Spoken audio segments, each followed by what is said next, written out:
Bacaan dari kitab Kejadian. Israel lebih Yusuf daripada semua anak yang lain, sebab Yusuf itu anak yang lahir pada masa tua, dan dia menjadi juga yang marah dan berhenti.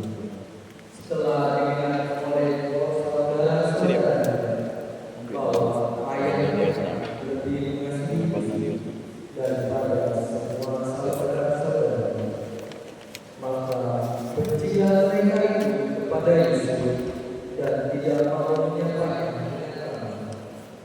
Pada suatu hari, pergilah saudara-saudara Yusuf mengembalakan kambing domba ayahnya dengan sendiri.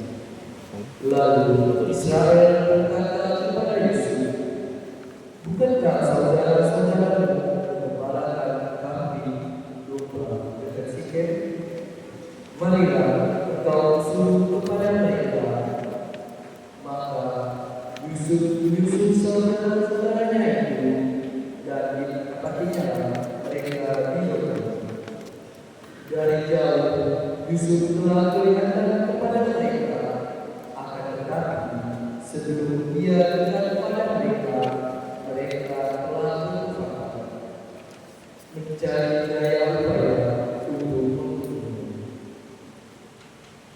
Kata mereka seorang kepada yang lainnya, lihat, tukang mimpi kita sudah datang. Sekarang marilah kita bunuh dia, dan kita lemparkan dia ke dalam salah satu sumur ini. Lalu kita katakan, seekor binatang buas telah menangkapnya, dan kita akan melihatnya nanti. Bagaimana jadinya dengan mimpinya?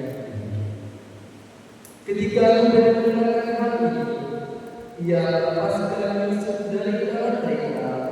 Sebab itu kata Reuben kepada mereka, janganlah kita bunuh dia.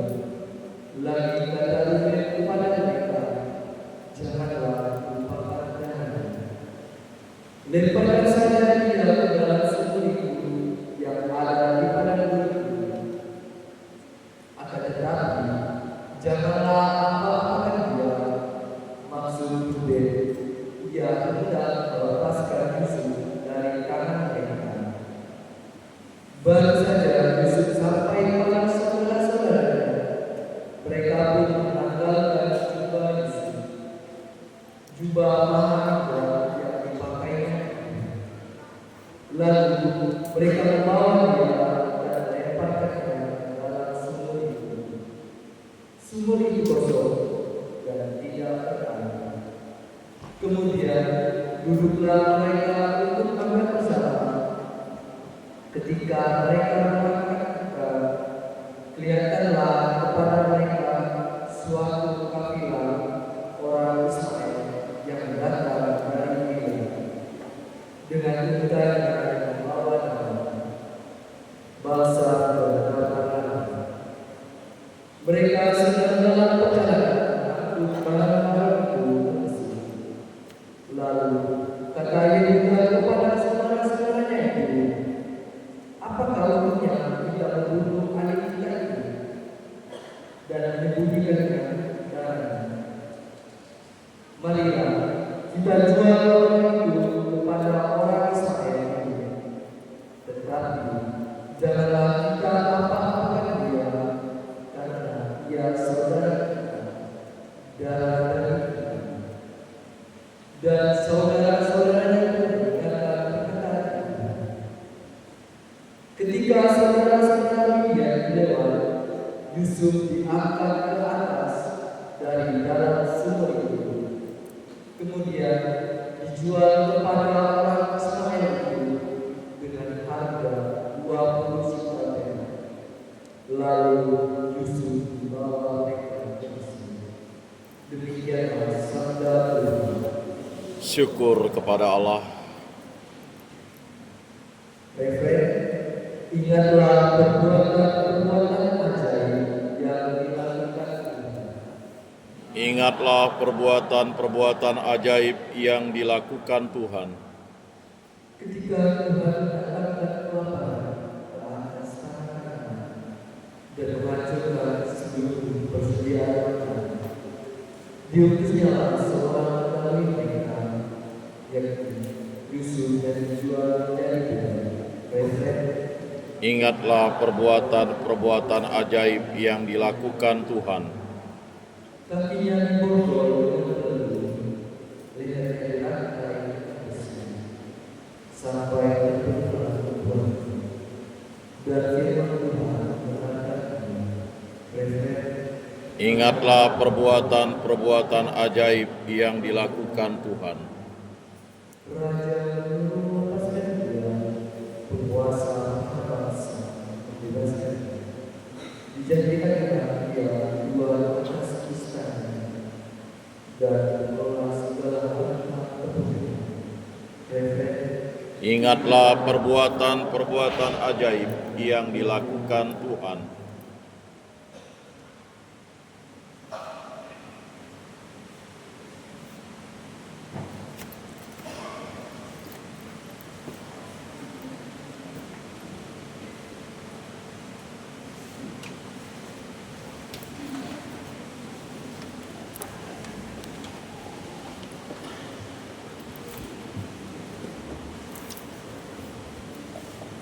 Terpujilah Kristus Tuhan, Raja mulia dan kekal.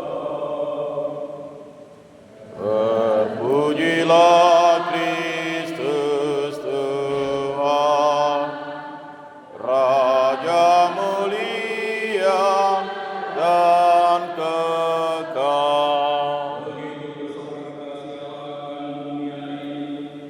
Sehingga ia telah mengaruniakan anaknya yang tunggal, supaya setiap orang yang percaya kepadanya beroleh hidup yang kekal.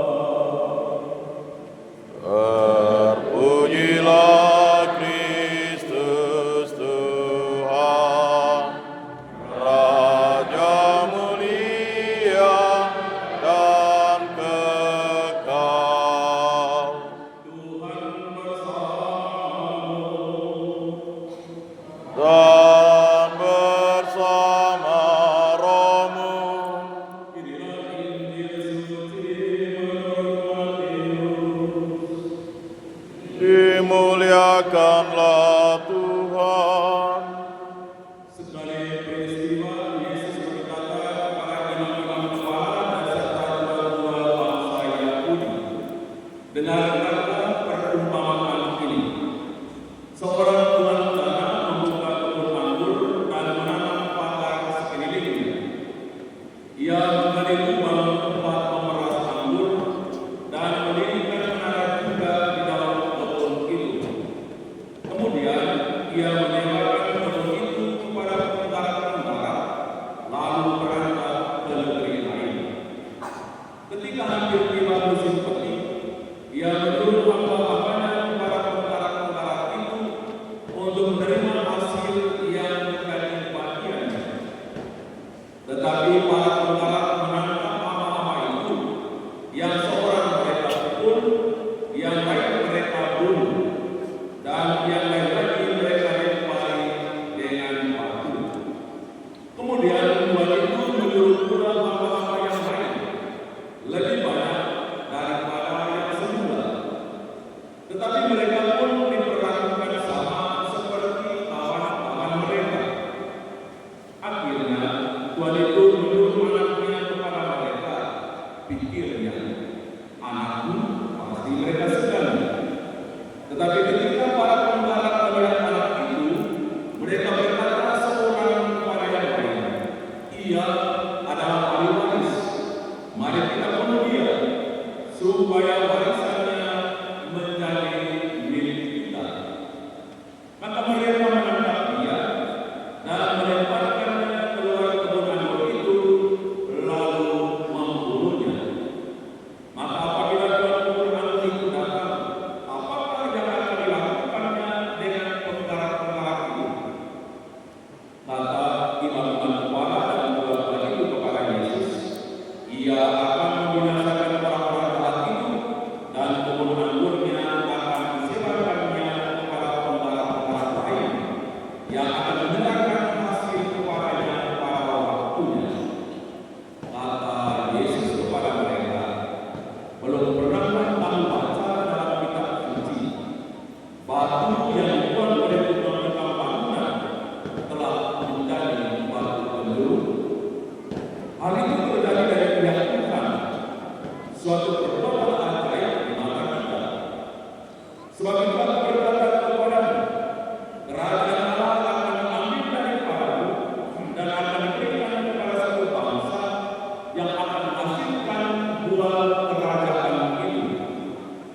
Mendengar perumpamaan Yesus itu, imam-imam kepala dan orang-orang Farisi mengerti bahwa mereka yang dimaksudkannya. Maka mereka berusaha menangkap dia, tetapi mereka takut kepada orang banyak, karena orang banyak itu menganggap Yesus nabi. Demikianlah sabda Tuhan. Terpujilah Kristus.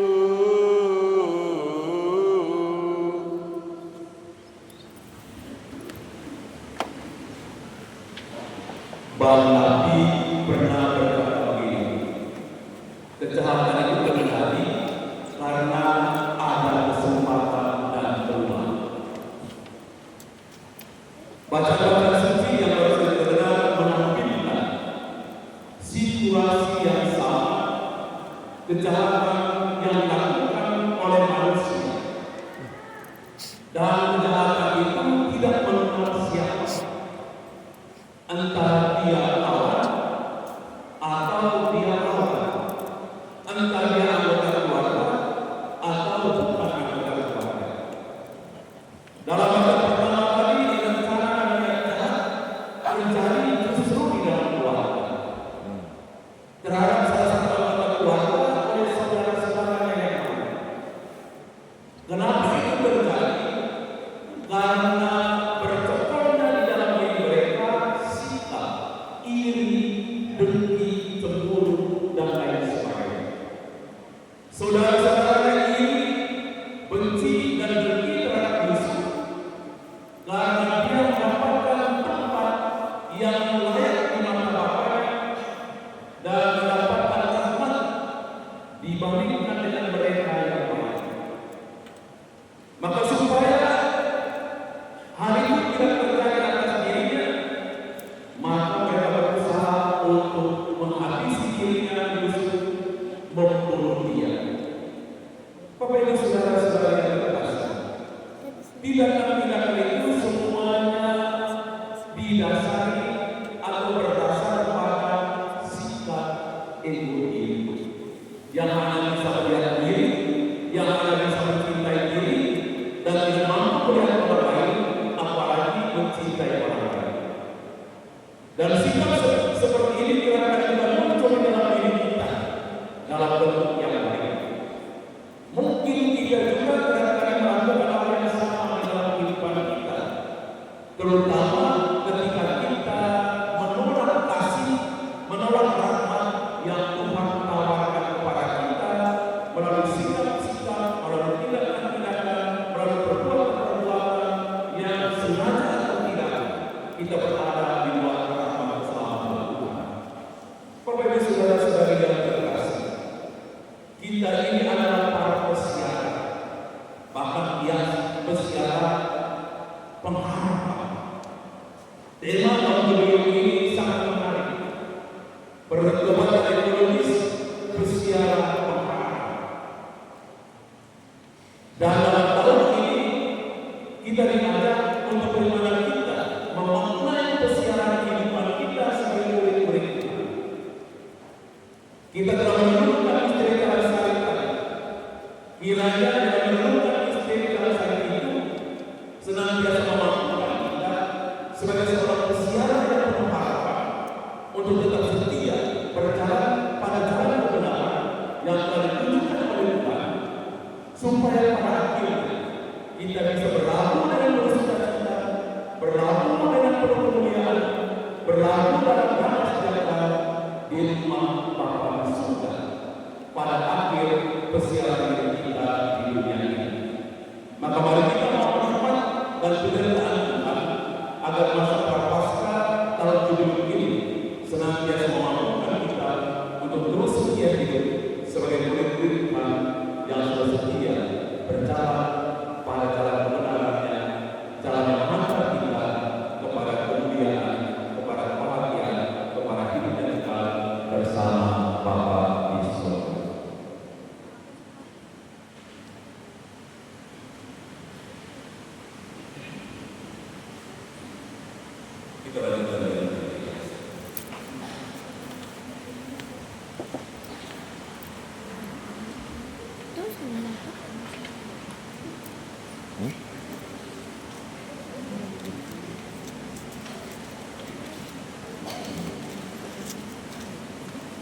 Jadi, Ya cukup. jemput Mama. Jemput Mama. Jemput Mama. Jemput Mama. Untuk besok.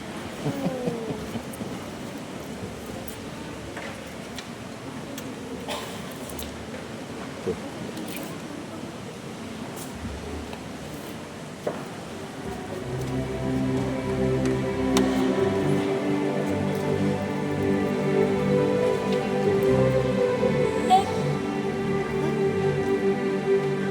Kami bawa persembahan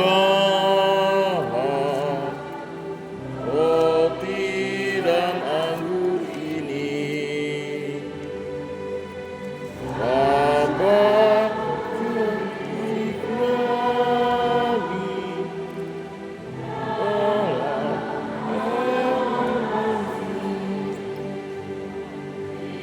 terimalah ya Bapa persembahan umat-Mu bersatu selalu berbakti kepadamu.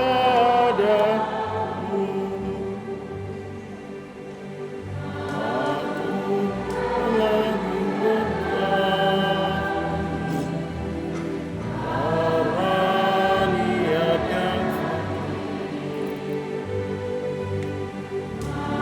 telah berikanlah satu yang kurban Yesus.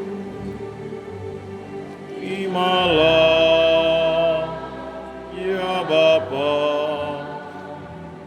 persembahan umat-Mu bersatu selalu berbakti kepadamu.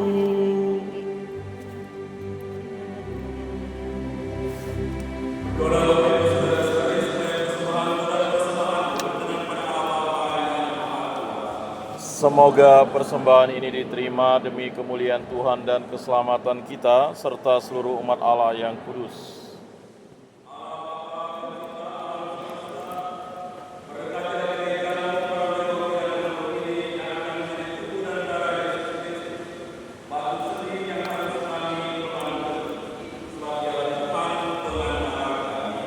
Amin.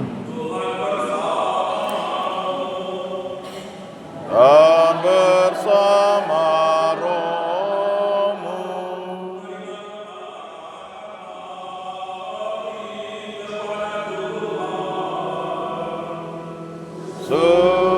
Sudah kami arahkan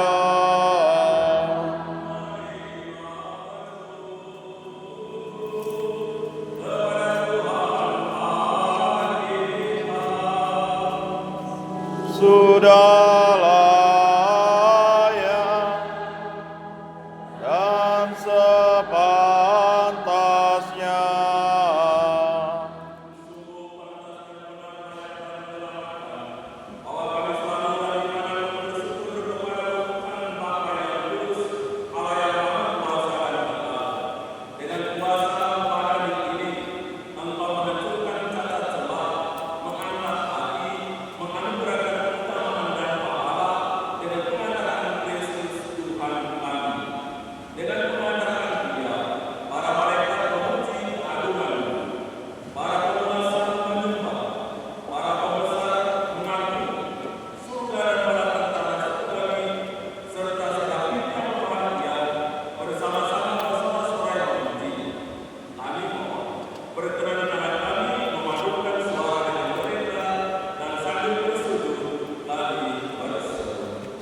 Kudus, kudus, kuduslah Tuhan, Allah segala kuasa, surga dan bumi penuh kemuliaan-Mu. Terpujilah Engkau di surga, diberkatilah yang datang dalam nama Tuhan. Terpujilah Engkau di surga.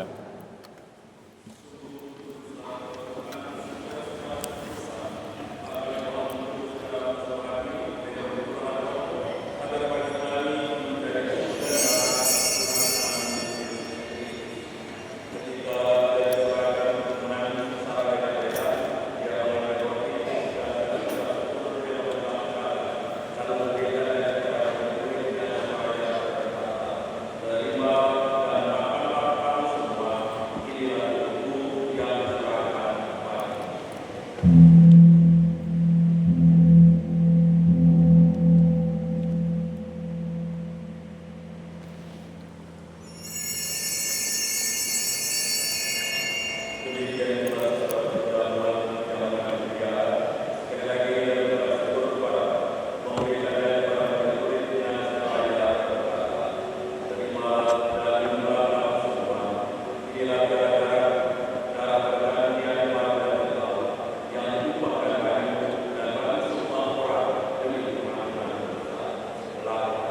nyatakan kebangkitan-Mu kami muliakan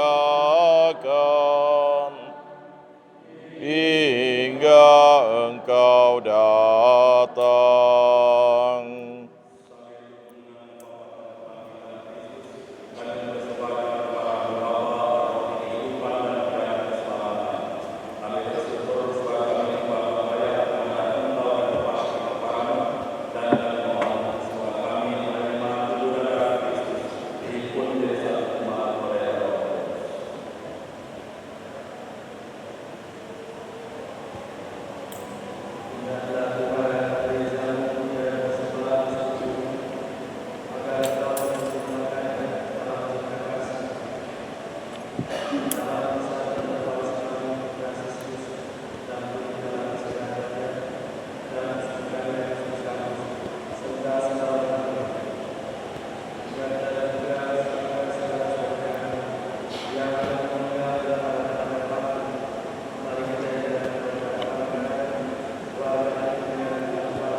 Amin.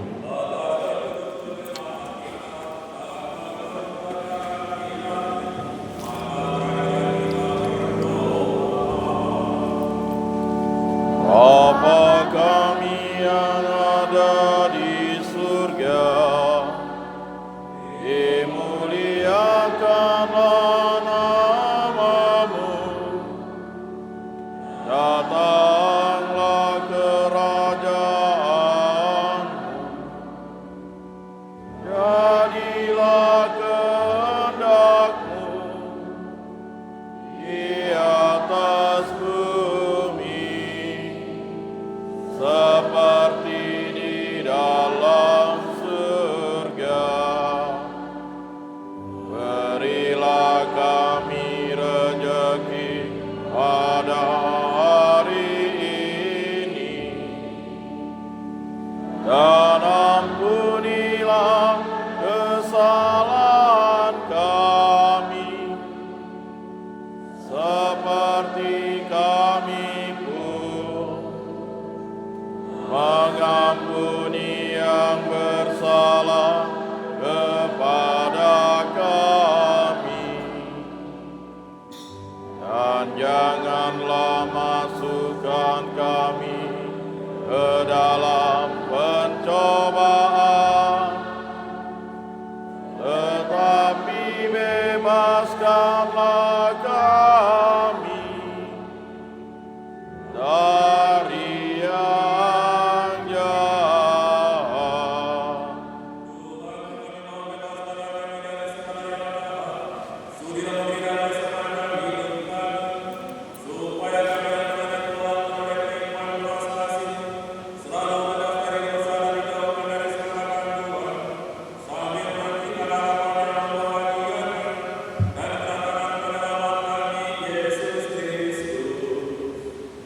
Sebab Engkaulah Raja yang mulia dan berkuasa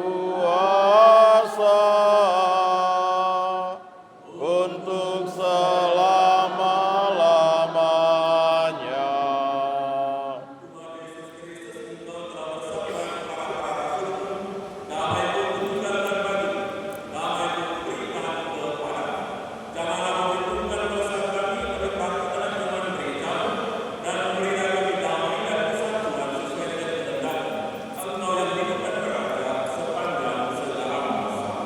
Amin.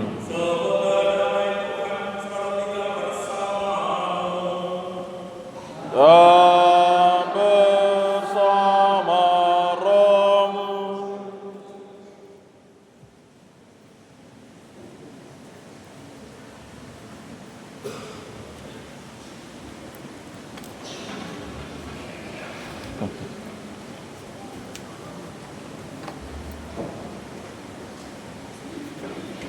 Anak domba Allah Yang menghapus dosa dunia, kasihanilah kami.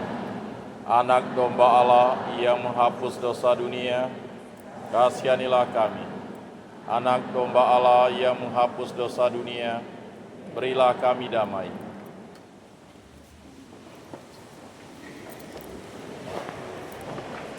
lihatlah anak domba Allah, lihatlah dia yang menghapus dosa dunia. Berbahagia bagi segala sejarah yang Tuhan untuk ambil bagian dalam campuran anak domba Allah. Tuhan, saya tidak pantas Engkau datang pada saya, tetapi bersabdalah saja, maka saya akan sembuh.